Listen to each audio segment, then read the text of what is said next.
Oh, and eat the freaking fried chicken. Yes, eat the fried chicken. Dang it. Don't wait until you're 50. Eat the fried chicken. Just go for a walk afterwards.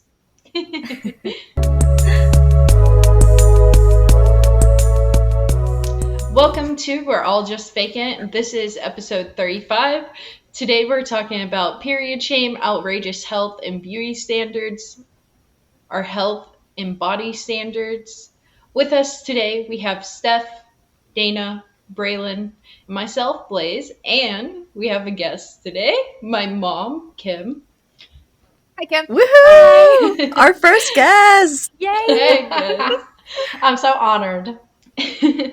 So I did kind of prepare this a little bit. We always start with, did anyone fake it last week? I made it through my last week. Hey, that's a positive, right? No, I'm back to being a one-woman show, so I have to have like a good attitude and just say yes to things, and that's really, really hard to do. Yeah. I definitely faked it last week. Sorry, were you done? Okay.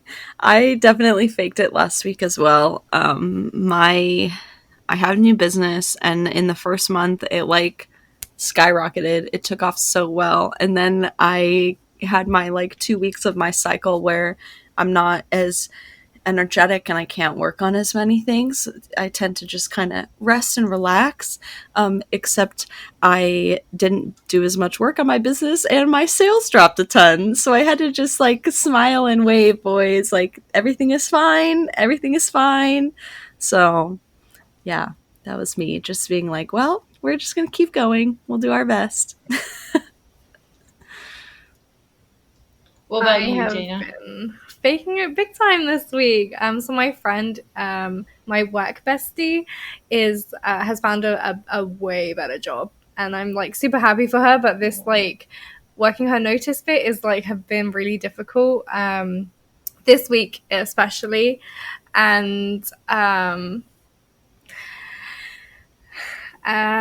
so her manager like messaged me about something and like really stressed me out as well. So I had like for the first time in a very long time, like a very like bad like anxiety like moment where like I found it really hard to sleep, and I like woke up really early because I was like, I just want to get to work and talk to my manager and just be like, this happened, what do you think? Because like my manager's like the best. So yeah, lots of fun faking it and just like trying to get through the week. So yeah. I didn't really fake it last week. What about you? You know what? I've been racking my brain. I really have been racking my brain.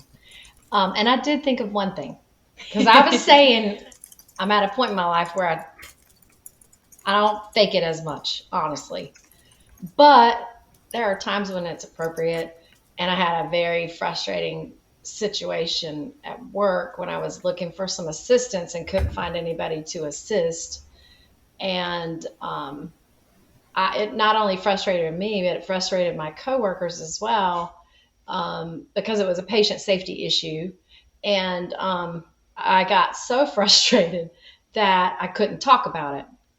And so I just went several days and kind of like tried to get a better frame of mind about the situation and tried to think of solutions and trying to look at it from the other person's perspective or from the other department's perspective and stuff. And then I finally went to my boss after a couple of days and was like, I don't know how to fix this. I've been thinking about it, and I tossed out a couple of solutions. So I faked it in the moment and made sure that the people who I was trying to get in touch with couldn't sense my frustration, because boy, I was pissed.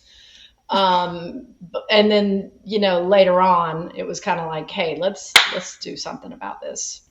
But in the moment, you don't want to be like, hey, can you help me? And be like, grr, Exactly.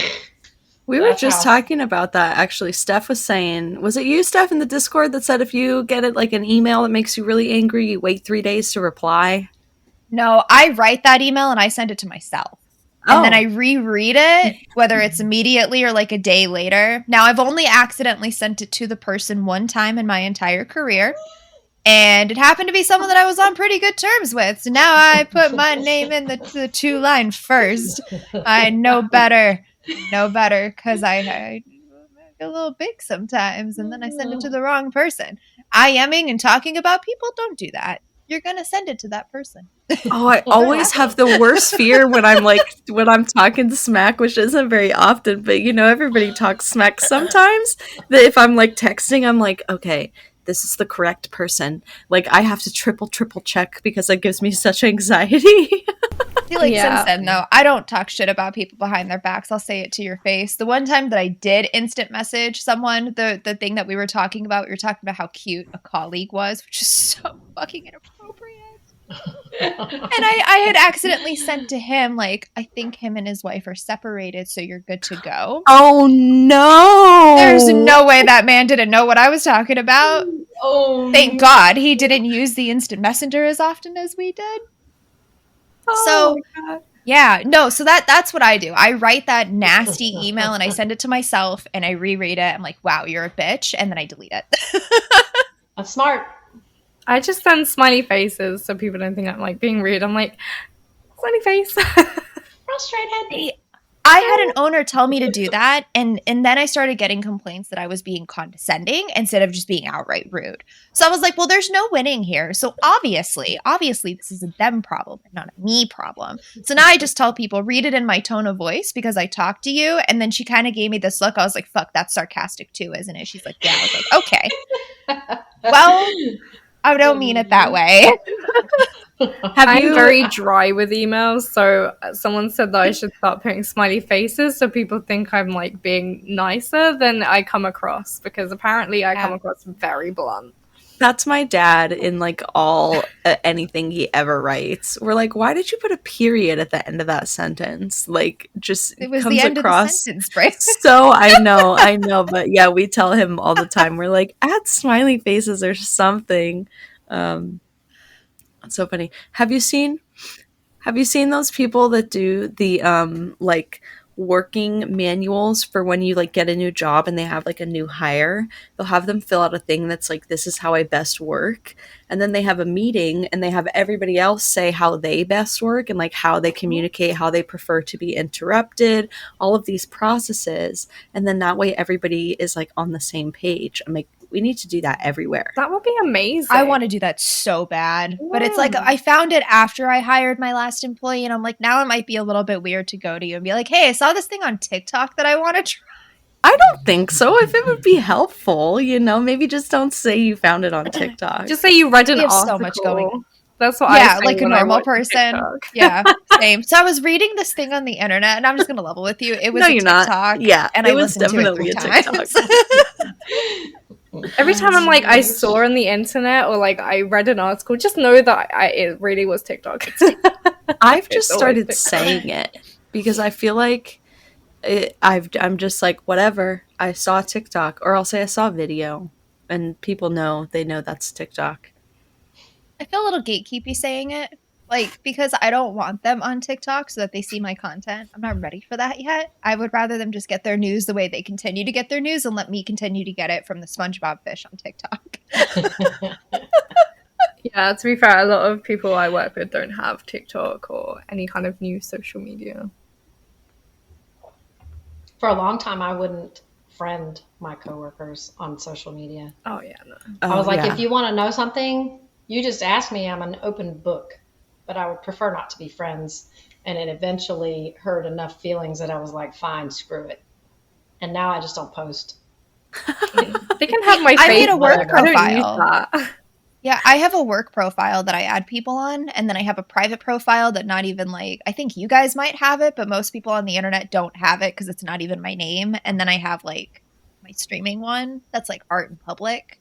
And then I have one for the cat. And then I have another for cannabis and dragons. And then I think I have at least 2 more. Stop. Oh my god. I like to niche down. Yeah. Oh I think I only let people have my Facebook, and I never post on Facebook, so I'm good with that. Mm-hmm. So, we're talking about beauty standards today a little bit. Does anybody want to share how beauty standards have affected their mental health personally? I can start. Or if Yeah, you want no, to. please. I don't. We've talked about this before, but specifically, I'm 30, so I grew up in like the 90s, late 2000s was when I was like a very impressionable young girl, and that was the era that I remember the most. I idolized Paris Hilton and Nicole Richie, and even I remember Jennifer Aniston. All of these women were like rail thin, like heroin skinny. That was I mean it was that affected me so much. We've talked about this before, that I still feel like my body is not as of value when I'm not skinny.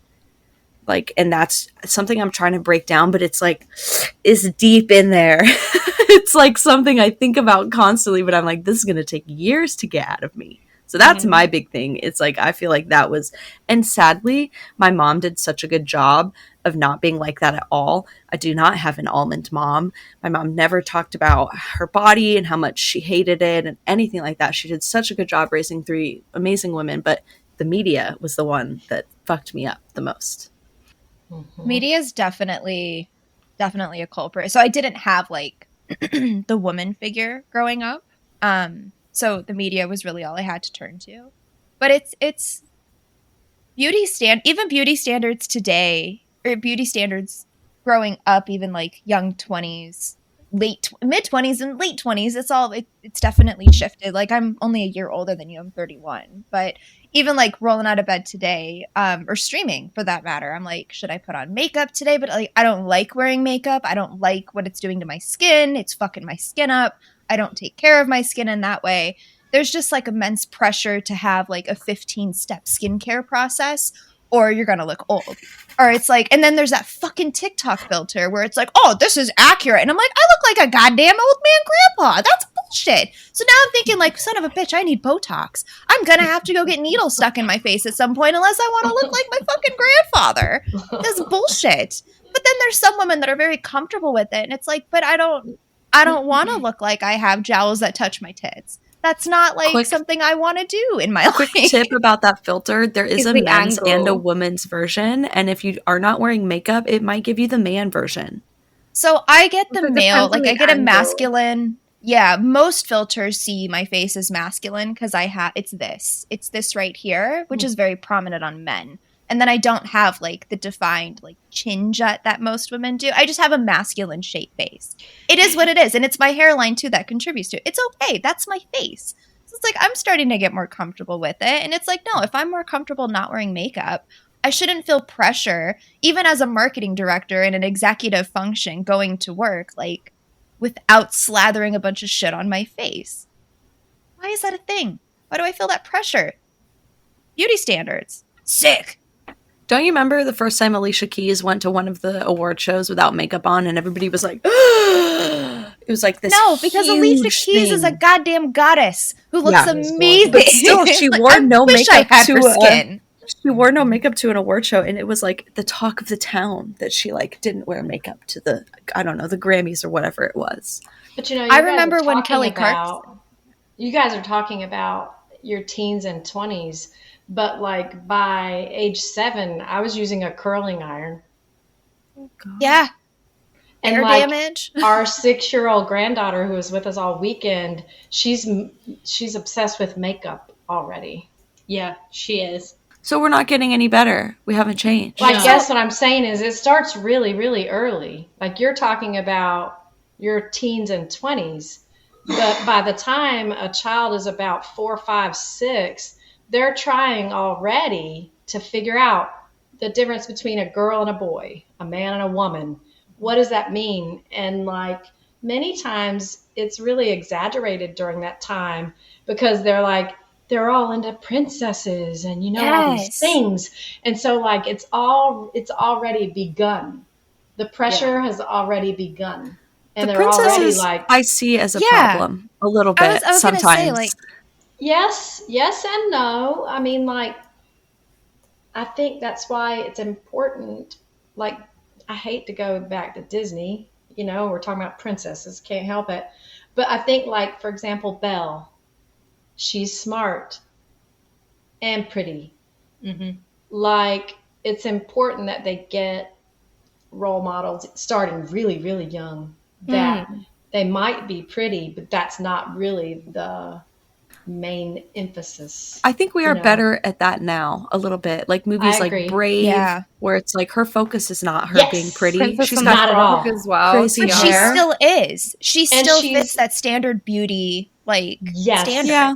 Unusual beauty though, with that deep red hair, Yeah. you know, and it's curly and it's kind of wild, but yet, But it like, still looks she- amazing no matter what, which right? is But she embraces herself, like she embraces her difference, Yeah. you know, which I think, starting from a very young age, that's where we have to cultivate the beauty standard. It isn't, I agree.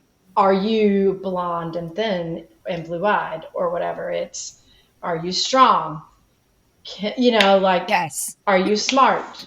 That's You know. like, so Always, the period products company, they have like Fight Like a Girl, Run Like a Girl, all of these things that are like a girl, and it's all to empower other like women and younger teens, I guess you'd call them.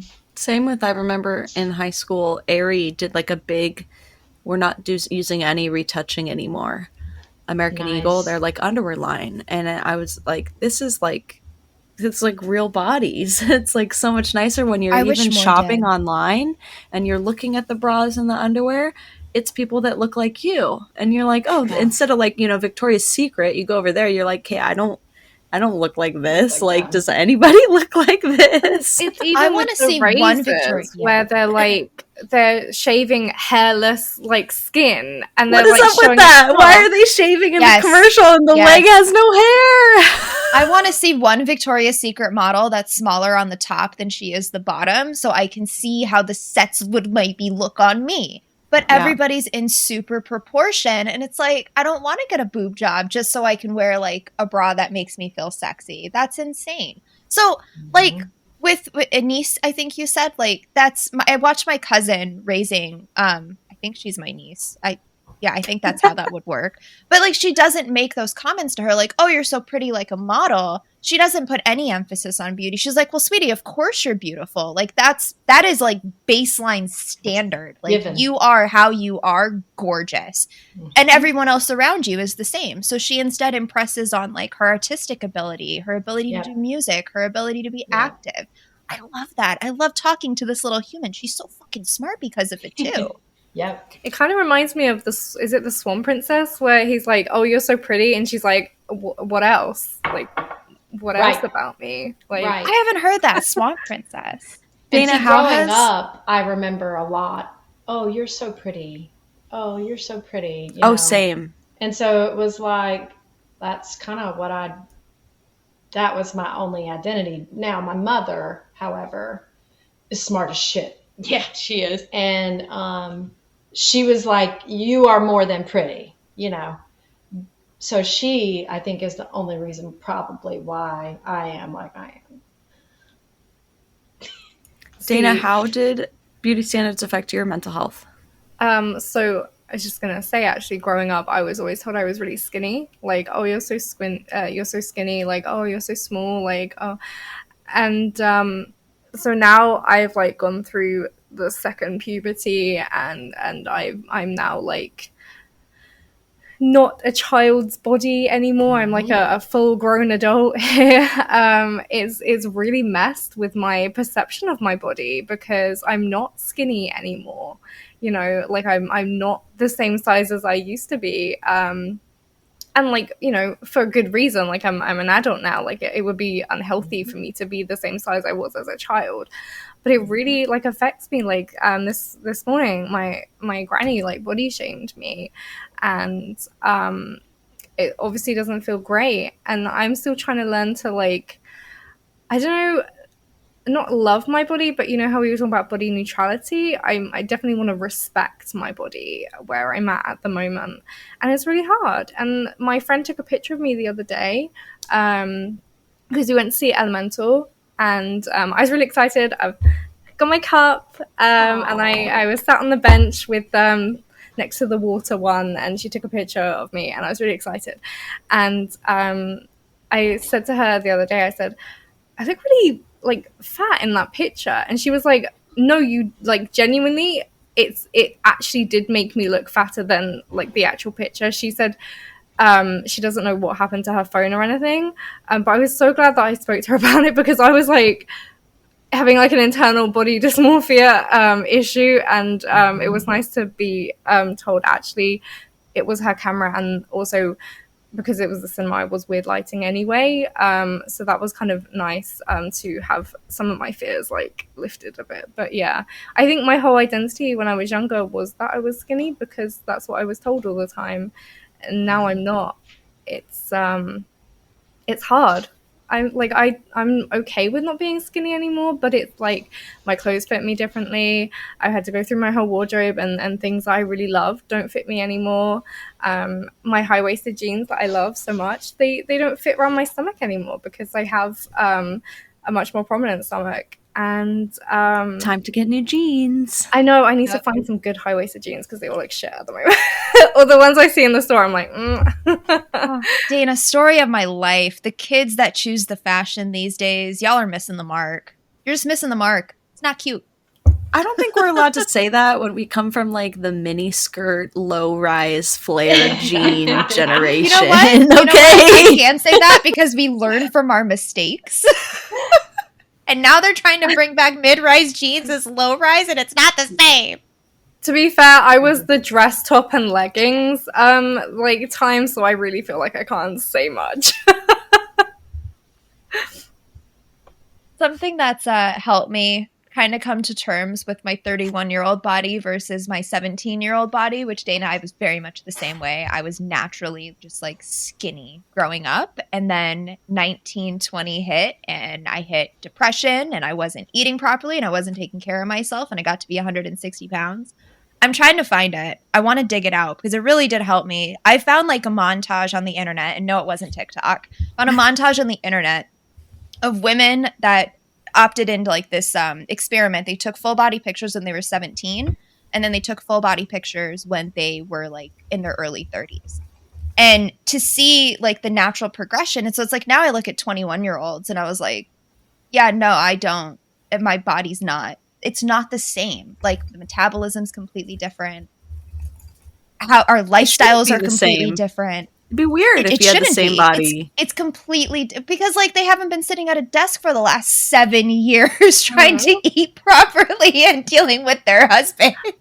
But also it's like, you know, my navy blue dress that I showed you guys, and there's a picture of me pre-pandemic wearing it, and there's a picture of me now wearing it, and like you can very clearly see how differently my body has changed, and not just like, oh, you gained a whole load of weight. Like it's very clear. It's like second puberty, as we call it, whatever its real name is, I don't know. And it is interesting. Being a teen mom, my body changed overnight almost. And, you know, when I got pregnant, I wasn't quite 18. And I was a dancer doing modern dance, ballet, jazz. I was very, very thin. I was probably about 112 pounds at about 5'4.5", 5'5". So I was extremely thin, low body weight, and body fat. I was skipping periods because my body fat was so low. And I didn't think that I could even get pregnant. Because of that, I was skipping periods. And that's actually a documented phenomenon in female athletes. It's called the female athlete triad, where they have low body weight, they skip periods, and they end up pregnant often because of that, which at the time I had no idea. It wasn't until I was in my mid-20s in college and I learned about it, and I just like burst into tears in this classroom, you know, because they were talking about me, and I was like, oh shit. But anyway, you know, I had my son 7 weeks early. Can't imagine how much bigger I would have been had he come on time, right? I had put on 50 pounds. It was very stressful because I was on strict bed rest, and I was very active, right? I mean, like 3-4 hours a day of dance prior to that. and I had been on strict bed rest for like 2 months, 3 months time. I had him, I hate to admit, 2 weeks after I graduated from high school. So this is a shit time. Lots of pressure, from peers and adults in your life. They're like, oh my God. And then I went from a B cup to a D cup, and then breastfed. And so I went from boobs that were up here to boobs that were down here. I went from tight and firm and strong to bumpy and lumpy and shit moving all over the damn place. And I was just like, oh my God, I don't even know what this body is anymore, And that was very hard, very, very hard. How'd you come out of that?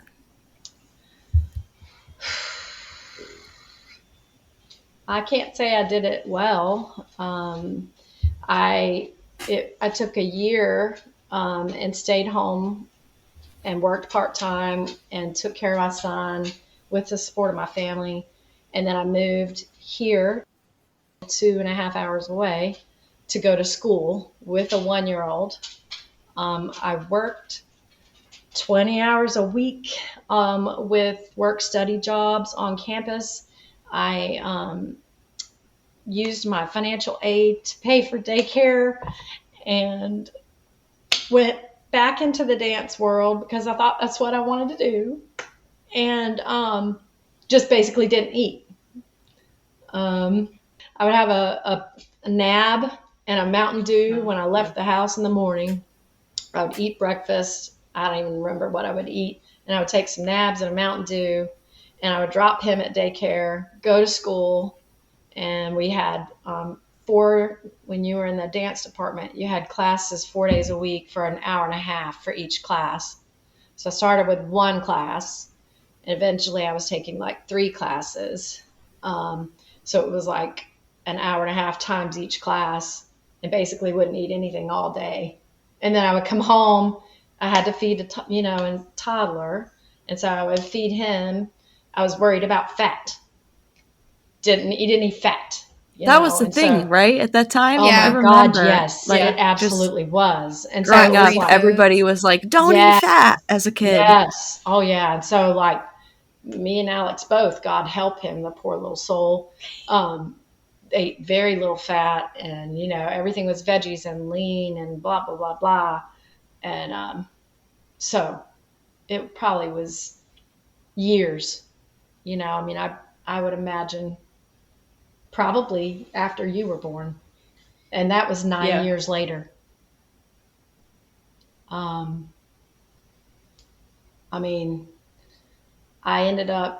went to working with old people actually before she was born, when my son was about 5, and I was teaching exercise to old people.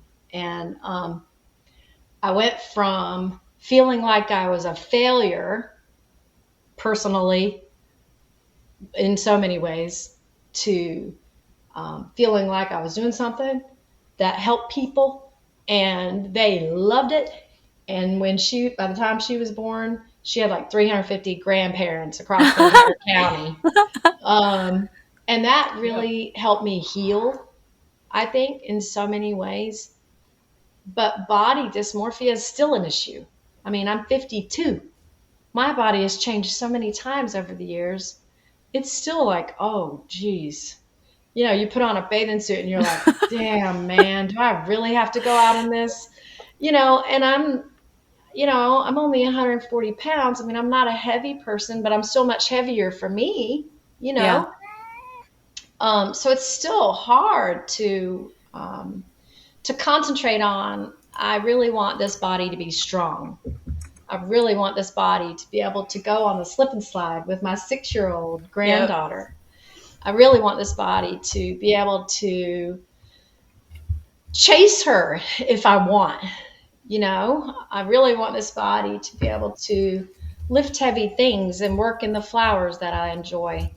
So I love that. I try to transfer the visual well, my body no longer looks like blah blah blah, and I mean, I was a pageant person, Yeah. so I mean, I had a body that was very, Yeah. Appealing accept- to the male gaze, Thank because you. like that's how I look at it now, because I'm trying to reframe that for myself. Like, I don't want to be skinny. I want to be in shape. I want to be able to load my Yes. car by myself. It is so embarrassing when like the 75-year-old accounting man is like, Stephanie, can I help you? I'm like, no, you can't. I got this. I got this. Yeah, but I mean, it's going to be a battle that you're going to be struggling with your entire life, because your body is just going to continue to change and evolve. Now it's wrinkles and saggy jowls, like you were talking about, but yet I think it looks kind of. People are like, like that doesn't I look agree. natural. And have you guys noticed with celebrities, everybody has the same teeth? The same face. Everybody's- They do. They're all the Everybody's same teeth are the faces. exact same. It Their looks faces are all weird. the same. Yeah. This is Because I so watch a lot of interesting to fantasy. me. They all look the same. I don't think I've ever had a conversation with a woman your age about their body. This is so interesting to me because it's I don't know why I thought at some point that all of this would just like go away. So hearing you talk about it and it's still so relatable, even though, you are in your 50s, is like, fuck. Like, God damn it. Uh-huh. I think it's I was just nice. kind of hoping you think about it long enough that you just like stop giving a shit about it, right? Like as you get older, like you're just sick of thinking the same thoughts. So you're just kind of like, you know what? It is what it is. That's where I'm hoping I get. Because I think about something so freaking much. I'm just tired of thinking about it. And I'm like, all right, we're accepting it. Moving on. Yeah, it's not that easy, but I think that starting now, really, you have to love where you are and love who you are and love, like, find things about your body that you do appreciate. It's like turning something on its end, right? So instead of the glass being half empty, the glass is half full, right? So try to focus on, wow, I have a really nice smile, for example. Like most people, when they see me, they say, wow, you have a really nice smile, And so instead of thinking, wow, my boobs sag, no, I have a really nice smile. Or Focus. right, yeah. Yeah. So try to find things that you love about your body and love that, and then it's easier to find ways to accept what you don't necessarily love. And the more you accept it, the more beautiful we all are, because then we're not judging ourselves and we're not judging others either. And that to me is beautiful, and it's sexy, honestly, because you can be imperfect and be sexy as hell. And that's kind of what I want as I grow older. I want to be strong and accepting and passionate. All of the good quality traits. What were you going to say, Dana? I was just going to build on what Braylon said about how it's nice to hear from someone in their 50s, because I always thought like maybe it's a bit immature to feel this way, and like maybe I just need to mature a bit more. And it's just kind of nice to know that like it's not that you're immature, it is just something that a lot of people struggle with at various different emotional states and personal growth as well. I find You know- it's oh sorry, I was just gonna Nope. say I find it's easier for me to like love my past versions of my body. So I always am trying to think like in 5 years you're gonna be like, oh, you're so dumb. Why did you talk so much smack about your body now? So I try to think about like, what does future me think about my body now? She's probably like, damn girl, look at you. going. So I try to channel that like future energy, because I do always look at past photos of myself and I'm always like, wow, I looked so great. So I just need to channel that now. Feel that. I'm trying to remember the quote that I heard. It was when I was at my heaviest, and it was something like if you I'm gonna have to try to pull it up, but basically like the gist of it is like if you had started back when you initially thought that you were fat, you kind of would have never have gotten to this point. So instead of focusing on what you didn't accomplish previously, focus on starting now. So future you doesn't look back on you at this point and regret not starting. That very long way of saying that. Like just fucking start. Start anywhere. That's like your whole thing when you're always like, why not start today instead of tomorrow when you keep just pushing off things? The time is going to pass anyways. Yeah, Yes. exactly. Yes. And I future stuff needs a bit of a break. It needs a little break. So if I have the energy today, give her a break. It's kind of like you don't have to wait until like New Year's to have a New Year's resolution. Like you don't have to like wait the whole year. Like if you miss the 1st of January, you don't have to now wait the rest of the 364 days before you try again. Like or like for me, I always want to start on like a Monday, like the start of the week, but like I could start at any time during the week on whatever I want to do. I saw like a halfway through the year check-in. It was like, how do we all feel about like where we are halfway through the year? And if you feel like you're not where you thought you would be, then start doing it like now. You don't have to wait until the next year. Just start doing it. Yeah, there's like a load of TikToks as well where they're like, if you start on this exercise now, by the time it, like, say it's June or July, by the time it's September, you'll be like this, or like you'll get this far and stuff. And I think that's really sometimes helps shift my perspective.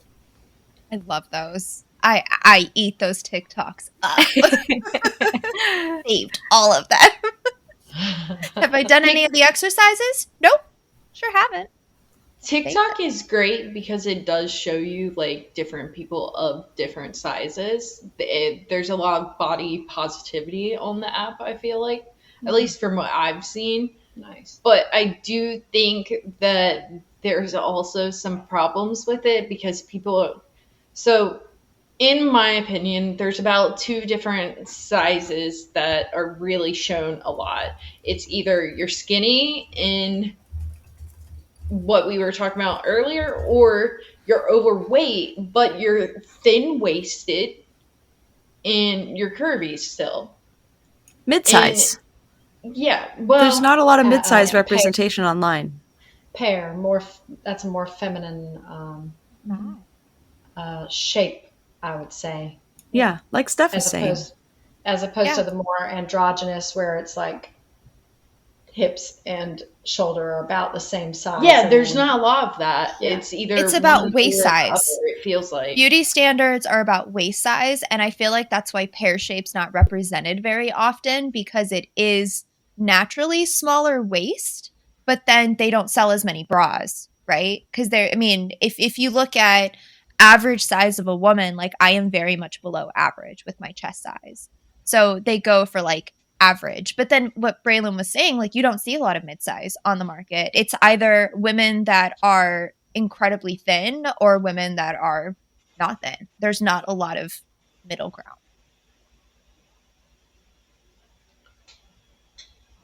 So, Kim, you had mentioned earlier that with you said it was athlete triad, I think you said it was. I did not write it down. Something similar. It had a T in it and it had athlete in it in some way. And that skipping periods was a normal thing. I've experienced that a lot though, like growing up, just being like thin and not eating right and not taking care of myself. Like my periods were never consistent. So would you say that's a good basis of like either monitoring health, or are there other beauty standards that have kind of been fucky over the years on period shame? Ooh, that's a tough one, because really the female athlete triad represents like a misconception and I would say with athletes, we'll use dancers as an example. the body shame is tremendous. You know, my role models in the dance world were so thin and so emaciated that their sternum protruded more than their breast tissue. And that's what I thought was desirable and attractive.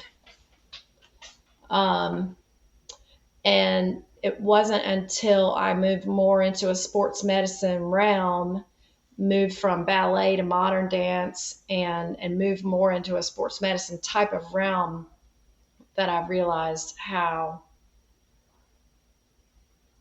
unhealthy I think that image is on other women, and on young women particularly. And that female athlete triad comes from any athlete who tries to get their body weight and their body fat so low that it totally jacks up their hormones. I mean, and so that's where we're talking not just a skipped period, but we're talking months, with no periods and stuff. And that leads to bone loss. It leads to muscle wasting. It disrupts estrogen, progestin, and the whole reproductive system. It is absolutely horrible on the female body.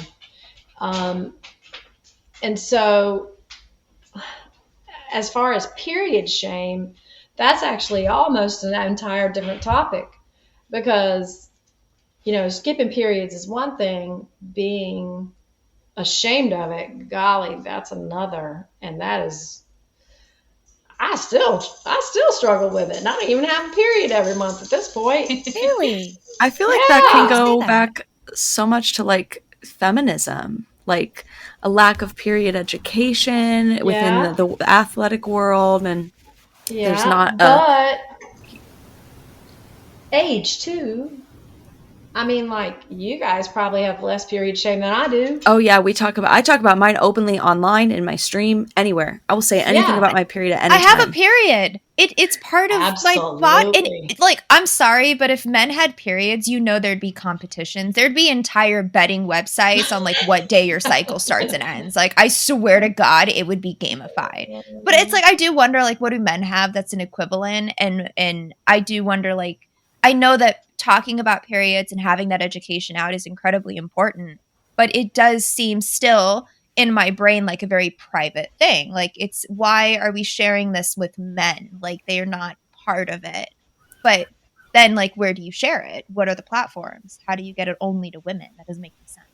Right. Not even though about sharing sometimes though, because like I don't have periods anymore, but when I did, like having any feminine hygiene product out, like even like at home, my uncle would be like really like, oh no, I don't want to hear about that, disgusting. And I'd just be like, oh my God, if that was my uncle, you could bet your ass I'd be talking in detail every day. Do you want to see my underwear? This is what I woke up to in the bed. Like, I would be making his life really fun. There's so many men like that though, that like, yeah, I believe it. Shut down. Like, I don't have a lot of guys like that in my life, I will say, that like make jokes right about now, periods or like, not at all. But say, how old ew, is he? tampons. He's that's 40. Right. Big difference. I don't know. Like, there didn't used to be commercials on TV about it. That's true. I mean, like, that's kind of a new thing. Touching on that really quick, those commercials are so fucking unrealistic. Why is everybody like frolicking? Yeah, why is flower it blue? jumping Why through, can it like, not be hills? red? Why can we not have Yeah, red why is on the juice feminine blue? hygiene? Come on. Yeah. It's not realistic.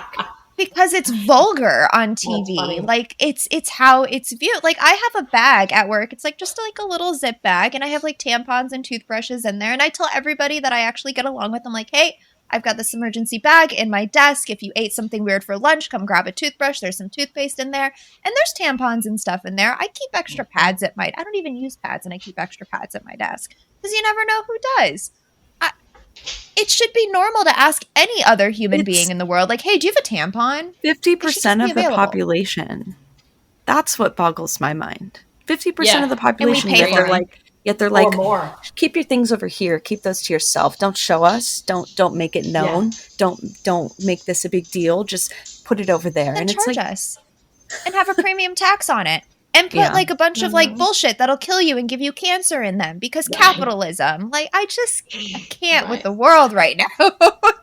I want to Yeah, go back fuck to the the pink biblical tax. days when we would just go live in a tent for like a really long time, like, a week, and it was all women Like in the there. red tent. The red tent, and we would Yes, just I know. care for each other and have massages and drink herbal tea. Okay, Let's so go back to that. I know a really good Airbnb that's about halfway between us. Just once a month, we have it booked out. Sorry, bye. I was super impressed when I went to visit the DC for my work a couple of months ago because the DC coordinator there had period products in the bathroom that was just easily accessible For free. Yeah, for free that you could just pick up and whatever. And it was fantastic. It was so awesome. Why is that not everywhere? Yeah, exactly. Why? Capitalism. They need to Yeah. make a buck off of it. If half the population's using tampons, that's income that we're losing. We could charge them for it, and then we could give them cancer, and then they have to pay into our healthcare system. I've got the tinfoil hat on right now, but like it's infuriating that we have to look at the ingredients of things we stick in our vagina. I have a picture in my phone when I was in Sedona. I started my period, and I didn't bring anything with me because I wasn't planning on it. I wasn't due for a little bit, but whatever, stress and hormones. And we went into the local Walgreens. It was $55 for a cup. And we were limited to 2 boxes of tampons per person. What man decided that? Wow. Were they having a sale or something? What was so special? Maybe limited stock in like Sedona, but doesn't also half of Sedona have a period? Well, maybe not, because maybe it's older and maybe there aren't as much of like period product. But then why would there be a limit on it if it's not that many people buy it? Like, I don't understand. Are people like buying all the tampons and slinging them for cheaper or something? What is happening? The biggest thing about that for me is why the heck were they limiting? Yeah. That just makes no sense whatsoever. If I need what if I'm a 3-box tampon person during the month? I know that they're out there. It exists. I feel very lucky with my cycle. Like I've only got like the bleeding for like 3 or 4 days and I'm done. And then it's just like light spotting. But there's women that I talk to, they're like, oh God, I would kill for that. There's women that I know that have 28-day fucking periods every other month. That's insane. I was 7 days, to be fair, before I went on to the pill I'm on now, which gets rid of them all. I was heavy for the whole week and extra days sometimes, depending on when I started. Mm-hmm. It was awful. That's a box and a half. Yeah. Box and a half. Yeah. Yeah, I wouldn't be going to Sedona for mine. Have you seen? Right. Jeez. Have you seen the thing where it says the astronauts asked like the girl astronaut if she needed like 165 tampons for like Yes, a 10-day I trip, and remember that. people are like, well, there's something I know more about than scientists. You would think that a quick Google search would have solved that for that dude, but he could not be bothered to even Google it. To even look it up on the World Wide fucking web with his astronaut bullshit. The audacity. I do find it interesting. We're talking about like how we view our bodies and periods, and a lot of people who go on birth control end up gaining weight and have their whole body thrown out of whack as well. That's the other thing that blows my mind. Just like birth control in general, and I don't understand it. I don't understand. Why does it make more sense? This is like an old analogy everybody uses, but why give a bulletproof vest instead of just removing the bullets from the gun? You know? See, with birth That's control, how I it's not look at even it. that too. It's like Give the it to the hormone balance. guys. But then it plays into like everything else that we consume and put into our body that's imbalancing our hormones that we now need as women hormone balancers that don't even work. Yeah, I have to be Sorry, on sorry. progestin only because I suffer with migraines, which means migraines means I'm more prone to strokes. Birth control means I'm more prone to strokes, so I have to be on the progestin one, and it gets rid of my hormonal migraines. So I think I am like fairly balanced with with my hormones for once in my life, I guess. But yeah, one thing they don't warn you about when you go on the type of birth control I'm on is that it can make you depressed, like really badly depressed. Like I was not in a good place when I was first on them, and no one told me what to expect either. And then also with the gaining weight as well, like I feel like maybe there should be a proper talk with a healthcare specialist before you get put onto things like this. I don't have a lot of experience with birth control pills. I never tolerated them very well. Anyway, I can only Same. add little tidbits here and there, unfortunately. But it's really important, though, to talk about the side effects and stuff. And I'm so sorry that your healthcare provider didn't address the depression topic. I would absolutely make sure I bring it up to them. And then, make sure that, when you're talking to other people informally that you mention that, especially women your age, you never know when your experience may help someone else. So good job bringing it up here. The more we talk about stuff like that and normalize it, the more people will reach out. And, who cares if you needed an antidepressant for a few months to get things leveled off and help you kind of get control of it. It's important to seek that out. So good job bringing that up. Thank you. I feel like I tried them all. I finally just said, fuck it. I'm not taking birth control anymore. It's on my husband to deal with and ensure that he doesn't impregnate me because I can't get pregnant without him. So how is this my responsibility again? Exactly. Mm-hmm. Why am I pumping myself full of hormones so that you don't have That's babies? what I'm saying. That's a That's you what I'm issue. saying. So I'm just out here raw dogging life. Literally. Yes.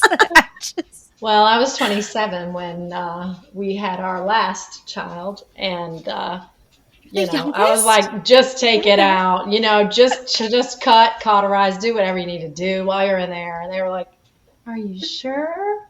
Even then, Yes. you Did had they that need your many husband's kids. permission for that? Because that blew my Girl, mind. No. Oh, Girl, okay. no.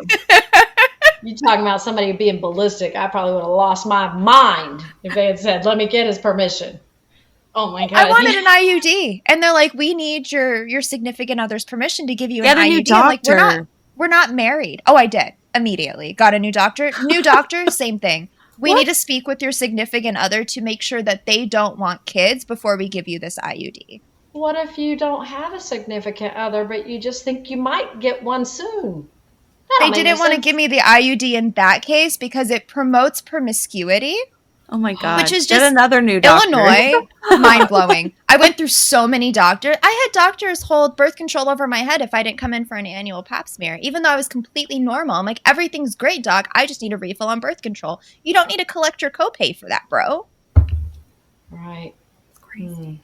Healthcare system's You're fucked, killing and I me. try to stay as far away from it as I can. This is a topic that she could probably go on and on about how that is. Yeah. Yeah. I don't even know if we want to open that Pandora's No, box. But we don't. But We have future episodes. I just I try not to get too tinfoil hat with it, but I am on the side of TikTok where it's like food marketing, and it disgusts me. It disgusts me how much of what we put in our body is just marketing. Oh yeah. Does anybody want to? Well, first, before we close up, Kim, do you have anything else you wanted to share or anything like that with us, just to make sure you said everything you wanted to say? I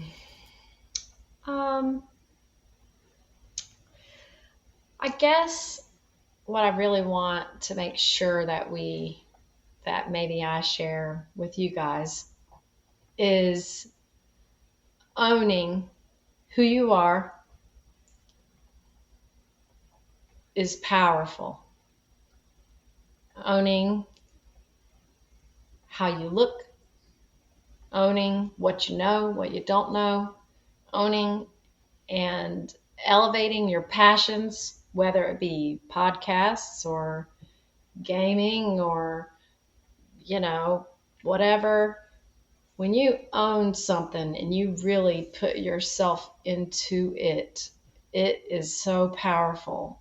And the more we appreciate ourselves and the more we tell each other how great we are, how beautiful we are, I just think there's just something really amazing about that. And for some reason, and I hope it's as meaningful to y'all as it means in my brain, but something that stands out to me that I hope represents what I'm trying to say is when I was in governor's school for dance, the summer between my junior and senior year in high school, I went to a university here in North Carolina and danced with all these just hugely talented girls that summer for like 6 or 8 weeks.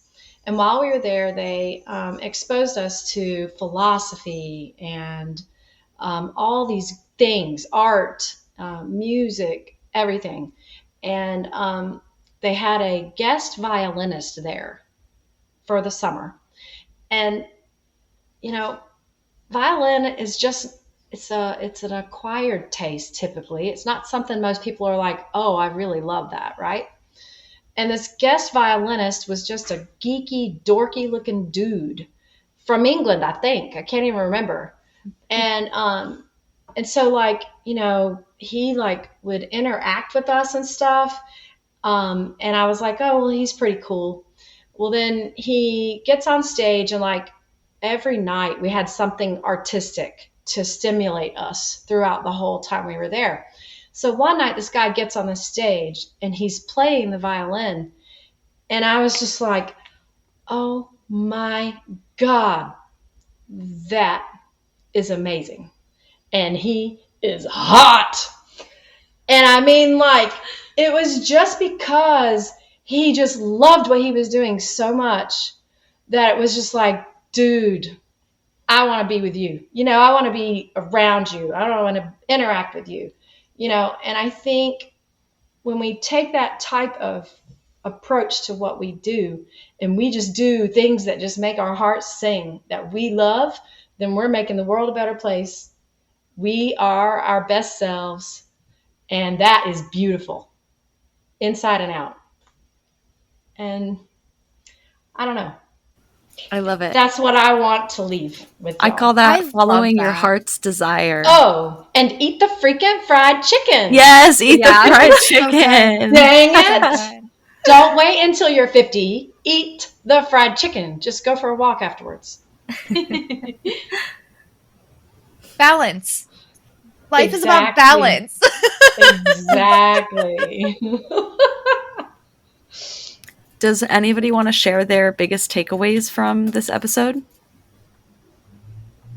Honestly, I feel very reinforced. It took me a while to. I get made fun of for crafting. I fucking love this shit. Keep doing this shit. Exactly. Care if I'm a nerd. I already have my husband. Done. Secured. I love it. For me, it was definitely just hearing Kim talk about your body struggles and how you've lived through so many different versions of your body now at your age. And just, I don't know, like I said, I'd never really heard somebody your age, a woman, talk about how she feels about her body before, which now I'm going to go ask my mom because I'm curious to know what she has to say. But that was just really transformative to know that, this is something every single person is going to struggle with their whole life. So just trying to find little ways, like you said, find what you do love about your body so it is easier to accept the parts you don't like. That's what really stuck with me. So Good. I definitely the final thoughts that you gave us at the end genuinely made me feel quite emotional actually. Like it's just nice to know that like one that we're not alone in how we feel, but also that like it's not just how like we're young and like we'll get over it. Like it's very much a valid feeling, and it's one that like we have at various different ages as well, which is kind of nice. But it's also nice to have someone say like, fuck it, just do it, like do what you want anyway, like like you're not gonna care. So that was really nice as well. Thank you. What about you, for Blaze? inviting me. My biggest takeaway is to be confident in yourself and to basically just be you. Do what you want. You can worry, like, Eat the fried as chicken. she said, eat the fried chicken. And I think that's such a great way to look at it. Do you have a biggest takeaway?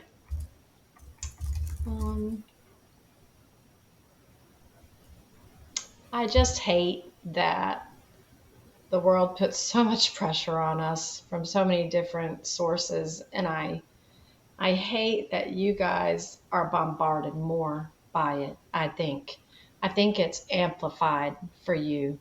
We used to just have TV largely, and now you have Social media. many Targeted advertising. many Yeah. sources of things that can undermine your sense of self and your pride of self. And I'm sorry for that. I am sorry for that. And I empathize with how I think much harder it is for you.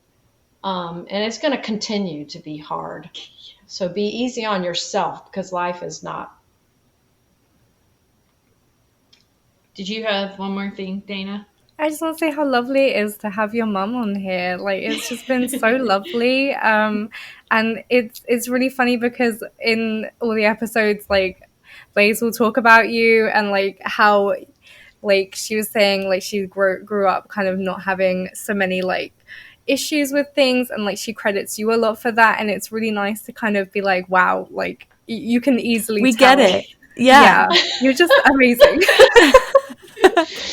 Oh, no, I'm not perfect. I'm shit sometimes. But yeah, you Which are. one of us in this group is not a shit at least a little bit? Every human, right? We're all a little Gosh. shitty. I showed up an hour and a half late to this today. You know? But we all vouched for you. Yes, Yeah, they we did. did. But yeah, I wanted to say thank you for coming on, and thank you, Blaze, for even bringing this up as an option. Yep. Yes. It's awesome. No, this was awesome. If you're willing to come back on, Yeah. you could do it. I would love to have One more, of us. Gems from Kim. more Blaze's mom. Anytime. So, thank you guys so much for listening in. We hope that you found some value. Join us on Discord to access resources mentioned in each episode and to find your people. Follow us on social media and tune into our next episode, which is live on the 13th of August. And Fun. it's a special one. It is We're All Just Faking It podcast direct, Fun. which is so exciting. Okay, signing off. Bye. Bye, guys.